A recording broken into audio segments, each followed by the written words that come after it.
Inilabas na po ng pulisya ang artist sketch ng suspect na nagpakilalang talent agent at dumukot po doon sa 3 buwang sanggol sa Mandaluyong. Yun pong mga magulang ng sanggol umaasang maibabalik sa kanila sa lalong madaling panahon ang kanilang anak. May ulat on the spot si Isay Reyes. Isay? Iya, tayong mga dalangin ang inaasahan ni Gracel para makita pa ang nawawalang anak simulan nang mawala ito sa kanyang piling noong Sabado ng umaga. Sa 2 araw na hindi niya nakapiling ang anak, nag-aalala raw sila na baka hindi ito naaalagaan ng maayos. May pulmonya raw kasi ito.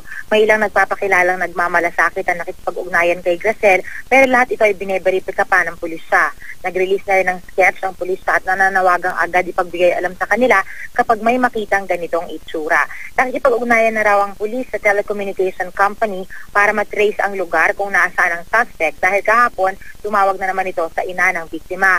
Paalala naman ng mga pulisya sa mga magulang na huwag basta ipagkatiwala ang mga anak kung kani-kanino. Ipinaliwanag din nila na tila budol-budol gang ang modus ng mga ganitong kriminal kung saan nagbibigay sila ng kunwaring kapalit na pwedeng makaakit sa kanilang biktima. Sa kasong ito, ang pagmomodel, scholarship at buwan ng sustento ang inoffer sa ina. Pero ayon naman kay Gracel, hindi naman siya nasilaw sa offer ng suspect. Talagang hindi pa rin daw niya mapaliwanag kung bakit bigla na lang niyang ipinagkatiwala ng ganun lang kadali ang anak. Tia?